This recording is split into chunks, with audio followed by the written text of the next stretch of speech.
Seja bem-vindo a Lagoinha Canoas, lugar de novas histórias. Nesse momento, você vai ter a oportunidade de assistir uma mensagem que, sem a menor sombra de dúvidas, vai fazer total diferença na tua vida. Com certeza você vai ver algo poderoso da parte de Deus a partir dessa mensagem. A minha oração é que você gere expectativas no teu coração para tudo aquilo que Deus, sem dúvida, vai liberar sobre você nessa hora, no nome de Jesus. Amém? Se você não está, você vai ficar. A palavra vai fazer isso. Porque a palavra, ela traz vida, ela traz esperança, ela renova nossas forças. Apesar de muitas vezes a palavra mostrar o nosso interior, que às vezes nos deixa meio assustado, ela também nos mostra o Pai. E ela nos deixa parecidos com o Pai. E isso é muito bom, amém? Então hoje nós vamos falar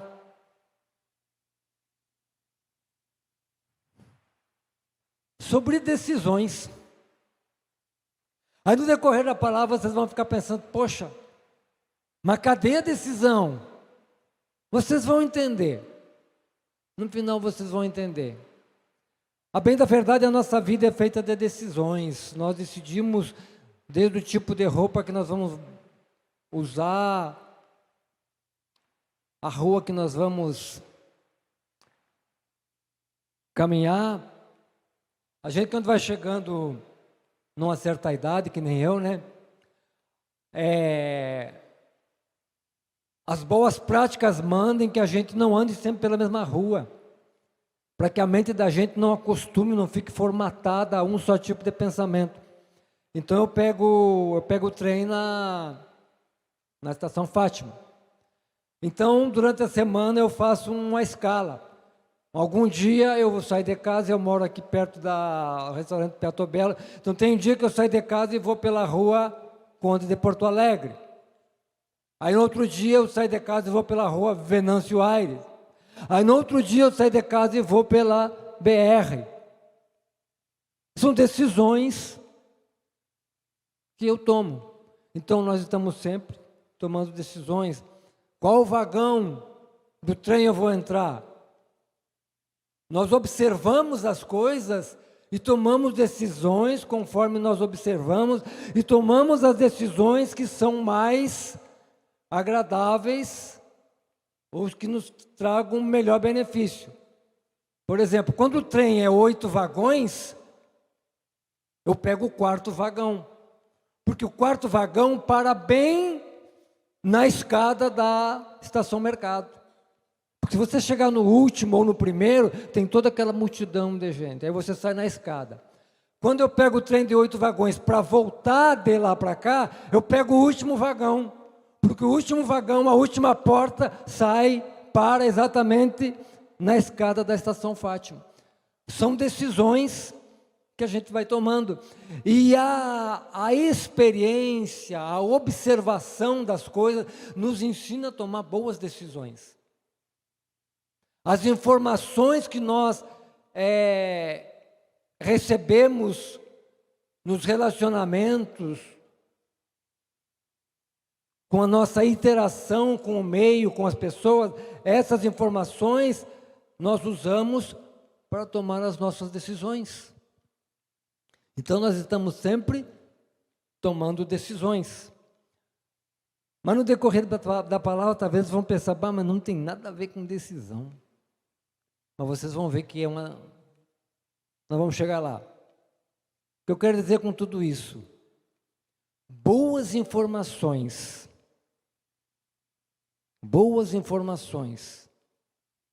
nos levam a tomar boas decisões. Amém? Então vamos à palavra do Senhor. Abra a palavra do Senhor no Salmo 32. Quem está com seu aplicativo, por gentileza, acompanhe aí o Salmo 32. Deus toma decisões? Deus toma decisões. Qual é a decisão? Você já parou para pensar qual é a decisão que Deus tomou em relação à sua vida?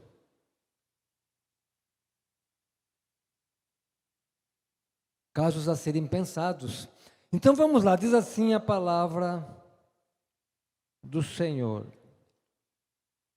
Salmo 32.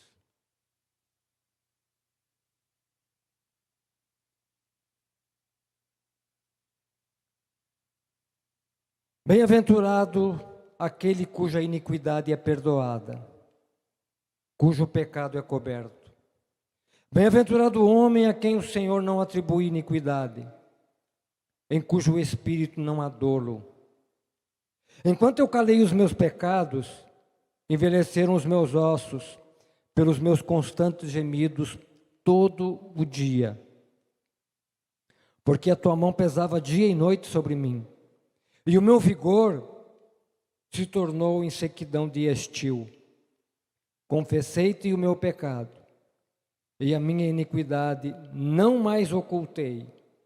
Disse: confessarei ao Senhor as minhas transgressões, e tu perdoaste a iniquidade do meu pecado.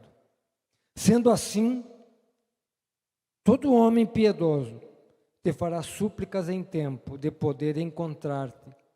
Com efeito, quando transbordarem as muitas águas, não o atingirão. Tu és o meu esconderijo, tu me preservas da tribulação e me cercas de alegres cantos de livramento. Instruir-te-ei e te ensinarei o caminho que deves seguir, e sobre as minhas vistas te darei conselho. Não sejas como o cavalo ou a mula, sem entendimento, os quais com freios e cabrestos são dominados. De outra sorte, não te obedecem. Muito sofrimento terá de curtir o ímpio, mas o que confia no Senhor, a misericórdia o assistirá. Alegrai-vos no Senhor e regozijai-vos, ó justos, exultai vós todos, que sois de reto coração. Amém? Soberano e eterno Deus, eis aqui a tua palavra, Senhor. Que o teu Espírito vivifique a tua palavra. Que verdadeiramente ela venha como uma espada de dois gumes, trazendo transformação em nossas vidas. Que a tua palavra venha nos confrontar, que a tua palavra venha nos acalmar, que a tua palavra venha renovar as nossas esperanças, porque ela é viva, é o verbo de Deus, ela saiu da boca do Senhor, e assim como a palavra que sai da boca do Senhor, que ela venha diretamente aos nossos corações. Enche este lugar da tua presença, que o teu Espírito Santo tenha o domínio sobre esse lugar. Que seja todo pensamento levado cativo à obediência do Senhor. Que todos os sofismas, que todas as fortalezas, que todo pensamento, que toda altivez de pensamento que se levanta contra a palavra do Senhor, nós desautorizamos agora, em nome de Jesus Cristo. Amém. O Salmo 32. É o Salmo de Davi. Assim como o Salmo 51, o Salmo 32 também foi escrito devido ao pecado que Davi cometeu, adulterando com Betseba. Não sei se a maioria do pessoal aqui sabe. 2 Samuel, capítulo 11 ou 12, deixa eu verificar aqui para não errar. A palavra fala que na época que os reis saíam para a guerra, Davi resolveu ficar em casa. É 1 Samuel capítulo 11. Então Israel saiu à guerra contra um determinado povo e Davi, como rei, resolveu ficar em casa. E a palavra nos conta que ele levantou pela parte da tarde. Ele dormiu o dia todo. Ele levantou a parte da tarde, foi dar uma passeada no terraço e enxergou uma mulher se banhando, e a palavra fala que a mulher era muito formosa. Ele se encantou com ela, e ele era o rei, mandou perguntar quem era, falou, é esposa de Urias, o Heteu, um dos generais dele. Ele mandou que trouxessem ela à presença dele, e aí ele se deitou com ela, e depois dali um tempo, ela mandou avisar Davi que ela estava grávida. E aí Davi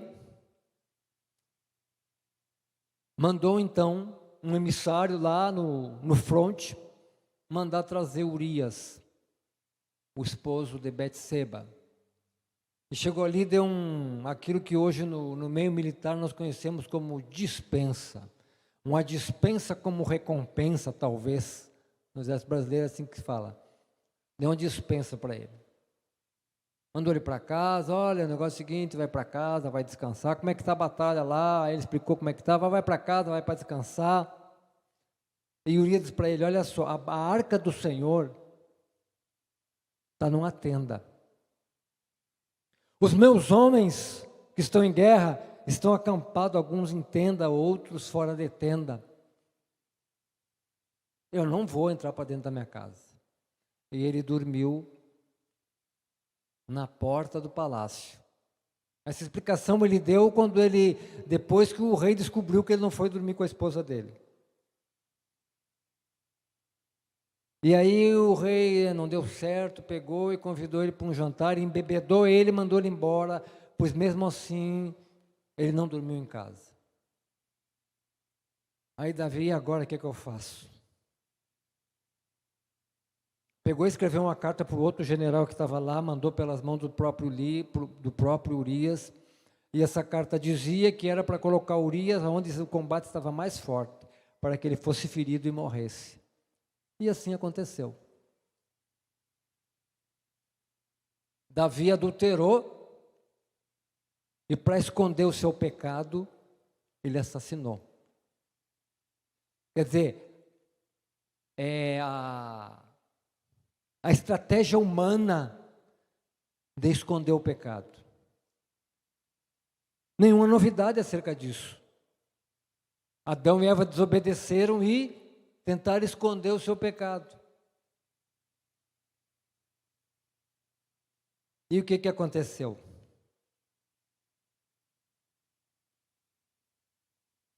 Deus manda Natã, o profeta Natã, falar com Davi, exortar Davi, chamar a atenção de Davi. Mas Davi era um homem segundo o coração de Deus, apesar de ele ter cometido essa infidelidade, uma infidelidade não só para com a família dele, mas uma infidelidade para com o próprio Deus, que ungiu ele rei de Israel. Ele era considerado o homem segundo o coração de Deus. E por quê? Quando Natã foi ter com ele e expôs, contou uma historinha para ele expor, e ele viu que era ele o vilão da história, ele diz o seguinte: pequei contra Deus. No Salmo 51 ele fala, pequei contra ti somente pequei e fiz o que é mal aos teus olhos. Ele se arrependeu. Mas o Salmo 32 relata a angústia da alma de Davi, que sabia que tinha feito algo errado. A palavra aqui fala que enquanto eu calei os meus pecados, envelheceram os meus ossos pelos meus constantes gemidos todo o dia. Porque a tua mão pesava dia e noite sobre mim, e o meu vigor se tornou em sequidão de estio. Imagina a pessoa, ela fez algo errado, ela sabia que estava errado, e aquele negócio começou a corroer ela. aquele espírito de acusação, aquela culpa, aquela vergonha, aquele negócio, e agora o que é que eu faço? Mas imagina como estava a alma dele. Pelo Salmo 32, nós podemos entender que Davi realmente se arrependeu. Porque se ele não tivesse se arrependido, ele não estava nem aí. Ele não tinha nem escrito o Salmo. Ele não tinha nem escrito o Salmo. Pelos Salmos, a gente vê que Davi também era poeta. Fazer um parênteses, uma coisa interessante que é inerente aos poetas. Isso aí que eu li num livro do Rubem Alves. Eu também leio outras coisas. Ele fala uma coisa interessante, fala que o poeta tem um dom que o psicólogo não tem, que o filósofo não tem, que o médico não tem, que é retratar os perrengues da alma humana de uma forma poética, de uma forma rimada. E às vezes você vai no médico, você fala, e o médico fala, e tu sai dali não entendendo nada, não resolveu nada. Aí tu pega um poema e tu começa a ler e aquele negócio fala no teu coração, meu Deus, como é que o cara escreveu isso aqui? É Salmos, são os Salmos. Os Salmos são a radiografia da alma, poetas inspirados, eu ouso dizer, poetas inspirados pelo Espírito de Deus, escrevendo aquilo que se passa na alma humana. Davi estava falando todo o perrengue que estava passando na alma dele. Eu não estou defendendo Davi, eu só estou falando da angústia dele. Ele não conseguia falar, ele precisava falar, mas ele não conseguia falar. E por ele não falar, por ele guardar, aquele negócio foi corroendo ele. E aí nós vamos ver de uma forma geral, de uma forma mais abrangente, o Salmo 32, nós vamos ver que o Salmo 32, ele conta a história de qualquer crente, em maior ou menor escala, em maior ou menor gravidade do pecado, mas ele conta a história do crente e a história da redenção. Como assim história da redenção? Vamos lá. Usar o chavão do pastor Sinésio. Vem comigo.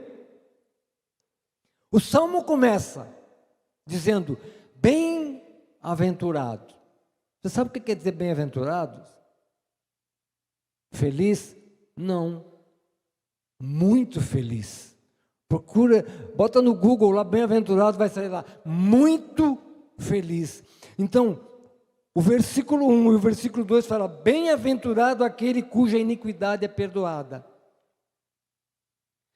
Versículo 2, bem-aventurado o homem a quem o Senhor não atribui iniquidade. Imagina você sofrer um tempão com um negócio, com acusação, com medo, com a vergonha, e chega alguém e diz assim, você está livre disso.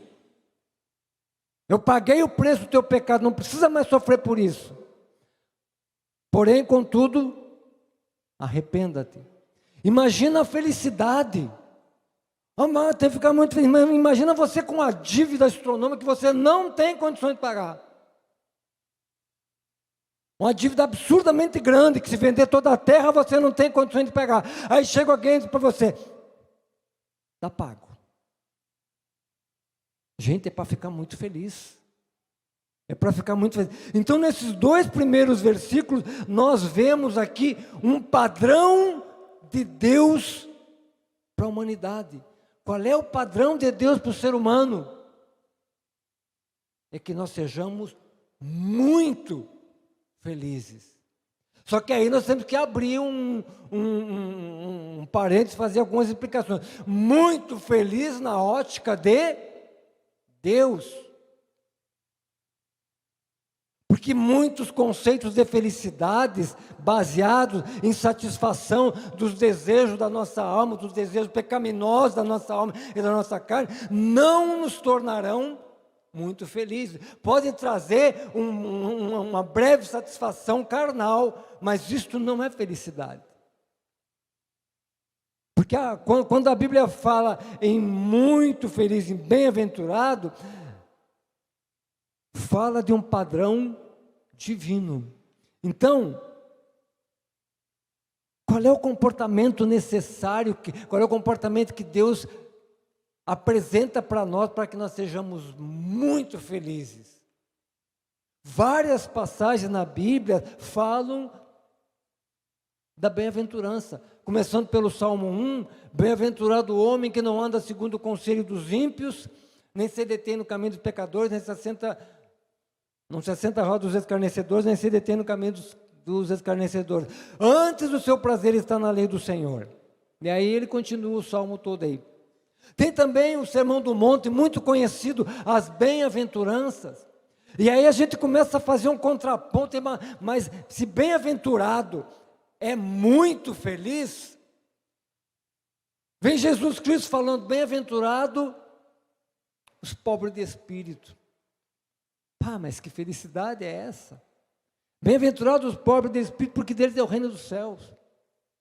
Bem-aventurados os que choram, porque eles serão consolados. E aqui nós vemos aqui a própria figura de Davi. Será que ele não chorou pelo pecado dele?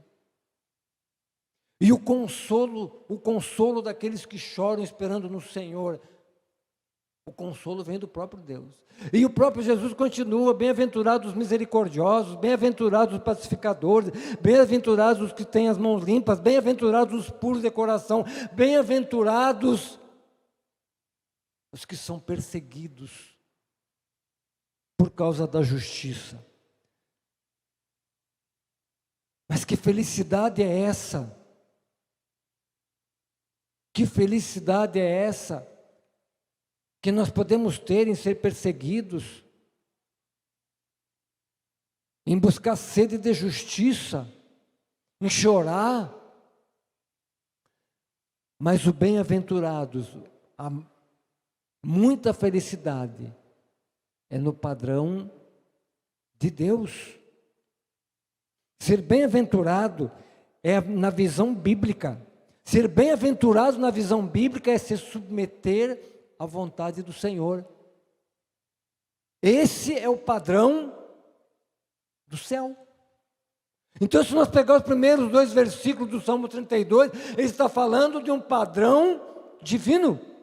Um padrão divino de felicidade. Primeiro ele mostra para nós, olha, esse aqui é o padrão. Os 2 primeiros versículos do Salmo 32. Davi está falando da felicidade de estar com Deus, porque é Ele quem perdoa os nossos pecados. Agora ele mostrou que esse é o padrão divino. Agora, a partir do versículo 3, ele começa a mostrar o nosso padrão. Ele começa a mostrar o nosso padrão de felicidade. Para onde está levando o nosso padrão de felicidade? E aí ele mostra a angústia do coração de Davi por ter buscado um padrão de felicidade segundo a sua natureza carnal. Ele fala que os ossos dele estavam sendo corroídos, a alma dele estava angustiada, a mão do Senhor pesava sempre sobre ele. E por que a mão do Senhor pesava sobre ele? Porque Deus é carrasco? Não, porque nós, enquanto crentes, sabemos a vontade do Senhor e somos incompetentes, impotentes para fazer a vontade do Senhor. Se o Senhor não intervir na nossa vida, nós podemos passar pelo mesmo perrengue. Porque nós ansiamos o padrão do céu, nós ansiamos viver essa felicidade, essa bem-aventurança. Mas aí nós vamos cair naquilo que Paulo fala. Miserável homem que sou. O bem que eu quero fazer eu não faço, o mal que eu quero, o mal que eu não quero, esse eu faço. Miserável homem que sou, quem me livrará do corpo desta morte? Isso está em Romanos, capítulo 8. Não me lembro se é 8. A memória já começa a dar uns brancos. Mas vamos lá. Então, o versículo 1 e 2 nos apresenta o padrão celestial. A partir do versículo 3, o salmista Davi começa a mostrar o padrão que nós vivemos, ou o padrão que nós lutamos para não ficar dentro dele. Então, nesse contexto, o salmo, no contexto desse salmo, bem-aventurado é aquele que reconhece os seus pecados, que reconhece a sua natureza pecaminosa e que sabe que existe um padrão, e este padrão é de Deus. Lendo atentamente o Salmo 32, nós podemos discernir atitudes e comportamentos, ou fases na nossa vida, fases na vida do crente, que se nós pegar de uma maneira mais global, nós vamos ver uma caminhada que inicia com a nossa vida, com o nosso nascimento, e dos altos e dos baixos, mas que tem um alvo maior, um objetivo maior, para atingir lá, no final, um objetivo, um alvo que foi estabelecido por Deus. E esse salmo nos mostra que nós vamos ter luta, nós vamos lutar contra a nossa natureza. Um alvo a ser atingido pelo homem que aponta para a eternidade. Porque ninguém vai para a eternidade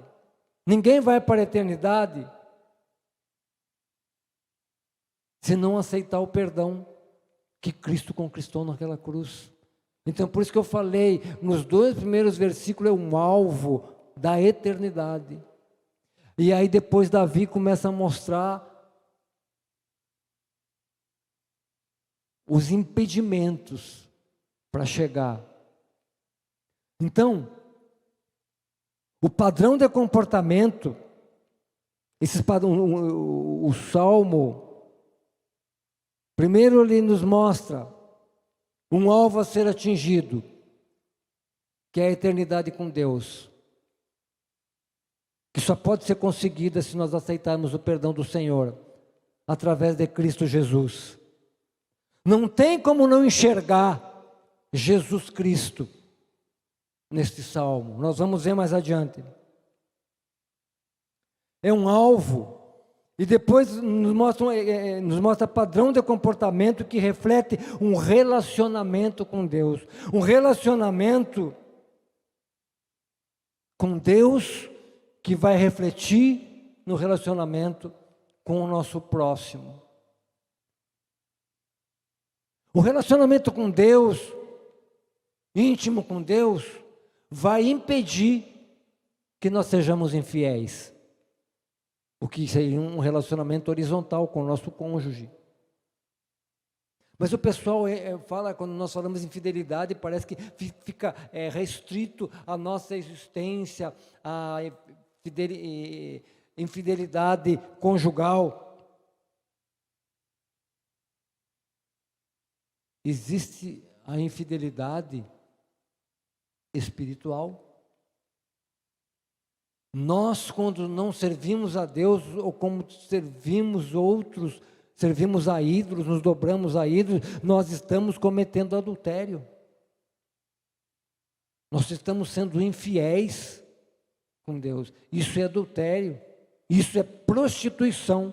Porque eu sei que existe um Deus que criou todas as coisas, um Deus que entregou o seu Filho para perdoar os meus pecados. Mas mesmo assim, eu me prostro diante de ídolos, eu sirvo a ídolos. Isso é infidelidade, isso é prostituição.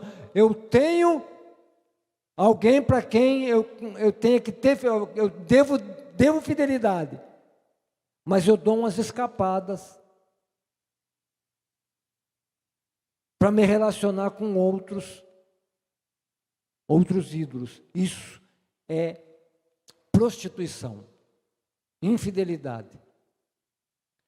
E uma outra coisa que, então, nos 2 primeiros versículos nós vemos temos essa noção.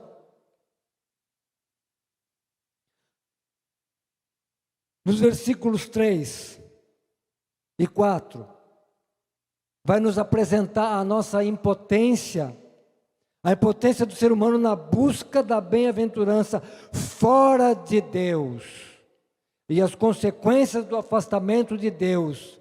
Isso aconteceu com Adão, porque Adão escolheu ser independente de Deus. O fato dele desobedecer e comer da árvore de conhecimento do bem e do mal, ele quis dizer: Deus, eu vou viver por minha própria conta e risco. Eu vou assumir as responsabilidades da minha existência. E quando nós resolvemos ser independentes, eu vou dizer que Deus não vai influir, intervir, enquanto nós não nos voltar para Ele. E quando nós resolvemos viver independente de Deus, o resultado é trágico. É o que aconteceu com Davi. E é o retrato da humanidade. É o retrato do ser humano. Romanos 3, capítulo 23, fala que todos pecaram. Não há um justo sequer. E nós não somos diferentes de Davi. Davi pecou. Como eu falei aqui antes, talvez o pecado, a gravidade fosse maior ou menor, não sei, mas é pecado. Pecadinho e pecadão é tudo pecado diante de Deus. É tudo infidelidade para com Deus. É tudo prostituição. Isaías 59, versículo 1 e 2 fala: eis que a mão do Senhor não está encolhida para que Ele não possa salvar, e nem surdo o seu ouvido para que Ele não possa ouvir. Mas as nossas iniquidades fazem separação. Ele fala, mas as vossas iniquidades fazem separação entre vós e o vosso Deus, entre nós e o nosso Deus.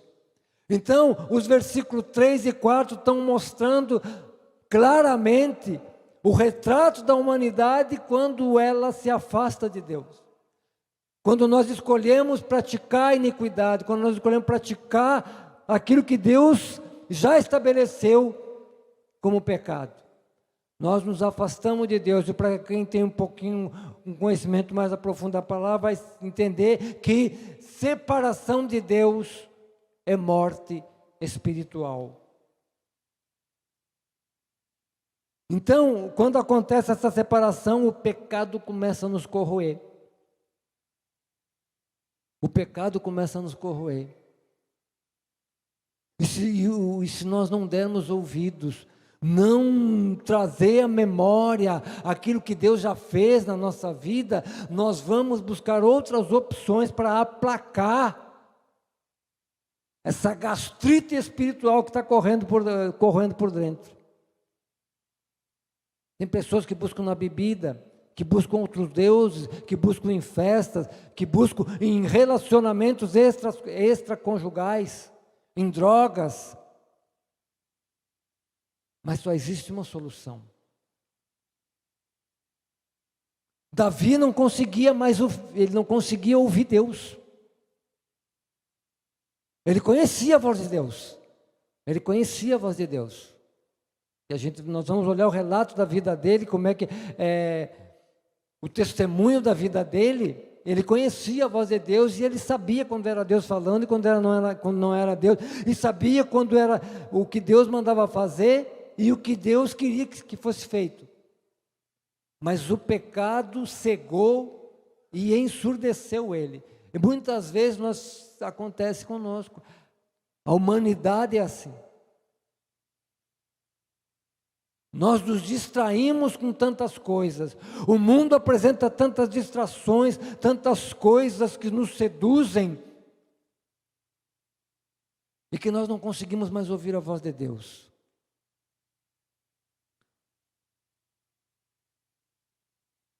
Outro aspecto que nós vemos no Salmo,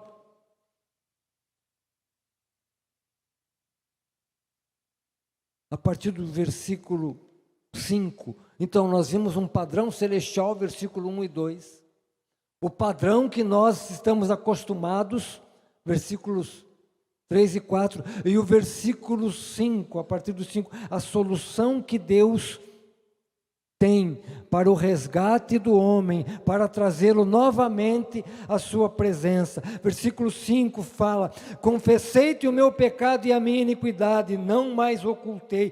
Disse: confessarei ao Senhor as minhas transgressões, e tu perdoaste a iniquidade do meu pecado. Esse texto aqui, ele é muito semelhante ao que o jovem que pediu a sua herança, o filho pródigo, quando ele caiu em si. Ele fala assim, o texto fala que ele cai em si e diz: vou dizer assim e assim para o meu pai. Vou chegar lá, vou voltar e vou dizer porque o meu pai tem, os trabalhadores dele são melhor servidos que eu, e eu estou aqui comendo a comida dos porcos. O pecado faz isso conosco. Nos faz comer as comidas dos porcos. E esta é a solução. Qual é a solução, então, de Deus para o resgate do ser humano desta situação? Arrependimento e confissão. É interessante que no livro de Atos, eu estou fazendo links com o Novo Testamento, para que nós venhamos entender que tudo aquilo que está no Antigo Testamento aponta para Cristo. Perdão aponta para Cristo, remissão aponta para Cristo, salvação aponta para Cristo, bem-aventuranças aponta para Cristo, vida em Cristo. Então vamos ver, é interessante que lá no livro de Atos, no capítulo 2, Pedro, depois da descida do Espírito Santo em Pentecostes, Pedro faz uma pregação, e ele apresenta a Cristo, a obra do Senhor. Ele faz uma retrospectiva histórica de tudo que aconteceu, e apresenta a Cristo. E no versículo 37 de Atos capítulo 2, os ouvintes dizem: ouvindo eles estas coisas, compungiu-se-lhes o coração e perguntaram a Pedro e aos demais apóstolos: que faremos, irmãos? E respondeu-lhes Pedro: arrependei-vos cada um de vós e seja batizado em nome de Jesus Cristo para a remissão dos vossos pecados e recebereis o dom do Espírito Santo.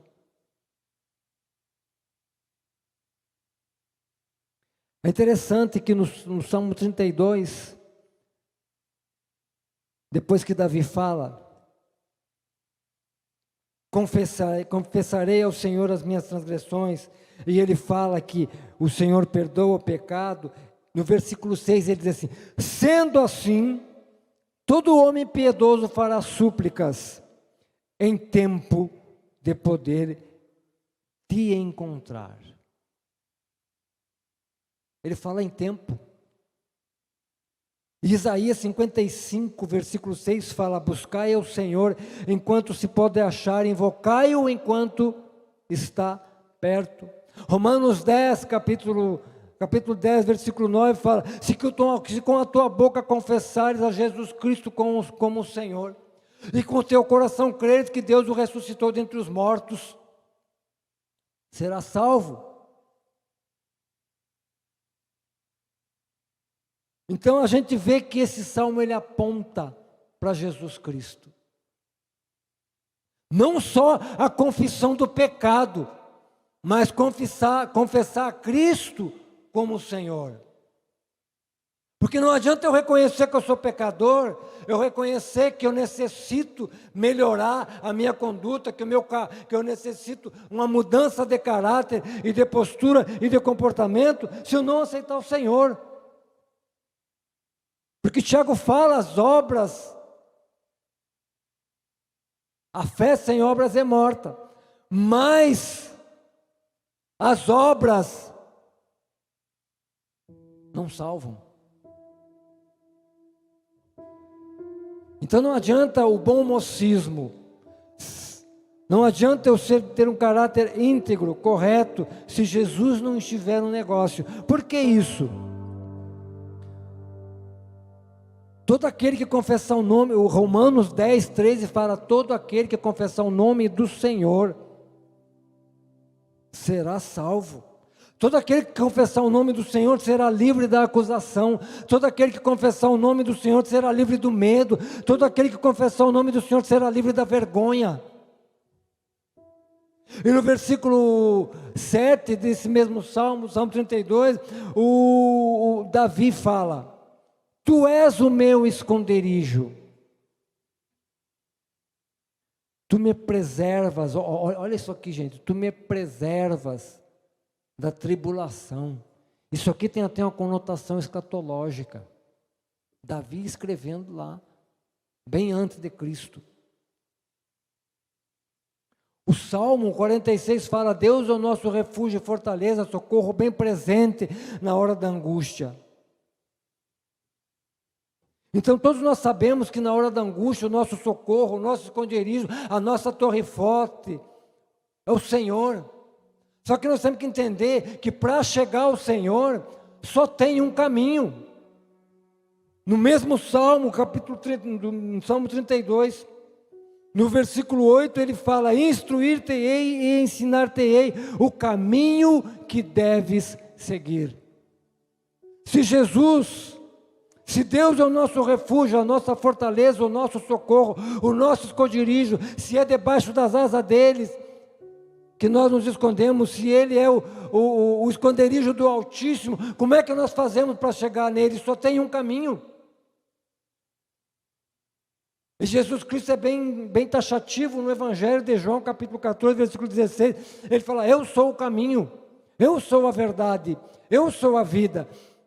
Ninguém vem ao Pai, senão por mim. O que é isso, senão instrução do Senhor, dizendo: olha, vocês têm abrigo, vocês têm refúgio, vocês não estão desamparados, mas vocês só podem chegar a esse abrigo, a esse amparo, a esse refúgio através de mim. Vocês só vão conseguir o perdão do pecado, por mais feio que ele seja, por mais grave que ele seja, através de Jesus Cristo. Então nós vemos que esse Salmo, ele começa colocando um padrão divino nos 2 primeiros versículos. Depois ele mostra o padrão do ser humano, qual o padrão que o ser humano chega quando o ser humano vira as costas para Deus e se afasta de Deus. Mas depois, no decorrer do Salmo, o Davi começa a falar: mas existe uma solução, a solução está em Deus. E ele começa a falar que a solução começa com o arrependimento, a solução começa com o pedido de perdão, a solução começa com o reconhecimento de que pequei.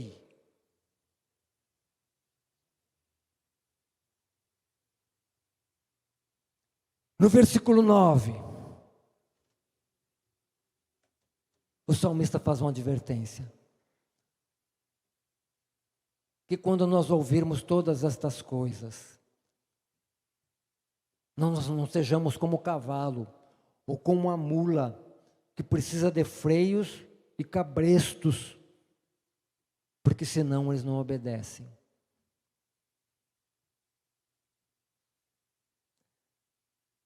Os freios e cabrestos hoje, na sociedade pós-moderna, se apresentam na forma de ideologias, filosofias e mesmo religiosidade, para impedir nós de obedecer, não só os crentes, mas também os ímpios, que se resplandeça a luz do Evangelho. Os freios e os cabrestos ideológicos, os freios e os cabrestos filosóficos, os freios e os cabrestos religiosos nos impedem de obedecer a palavra do Senhor.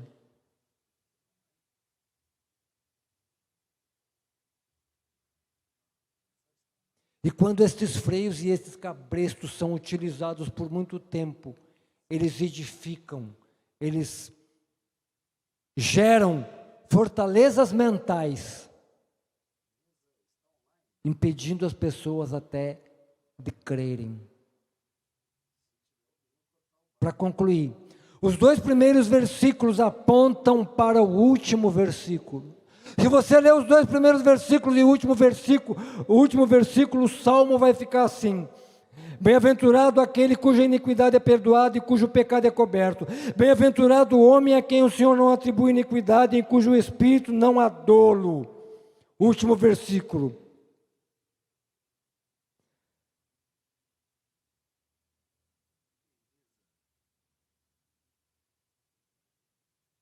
Alegrai-vos no Senhor. Regozijai-vos, ó justos. Exultai, vós todos que sois retos de coração, porque o padrão celestial já foi estabelecido. E se você conseguir passar por todas essas lutas, se você conseguir perseverar no Senhor, em toda a tua caminhada, você vai chegar lá no final, diante do Senhor, se alegrando, e Ele chamando nós de justos. Jesus morreu para o perdão dos meus pecados. E ressuscitou para quê? Para a nossa justificação. O que é justificação? É tornar justo. É chegar ao acusador e dizer, mas ele fez isso, e Deus diz, não, agora ele aceitou o sangue do Cordeiro. Não existe mais acusação contra ele. Agora ele é justo. Então os 2 primeiros versículos e os últimos estão ligados, mas tem uma caminhada para sair dos 2 primeiros versículos e chegar até o último. É a caminhada que nós estamos fazendo aqui, até que o Senhor venha. Parafraseando, vocês que foram perdoados, lavados, remidos pelo Senhor Jesus, e que são considerados justos, alegrai-vos, regozijai-vos. O nome disso chama-se salvação. O Salmo 24, o salmista fala, do Senhor é a terra e toda a sua plenitude, o mundo e tudo que neles habitam, porque Ele afundou sobre os mares e afirmou sobre os rios. Agora vem a parte boa. Quem subirá ao seu monte? Quem estará no seu lugar santo?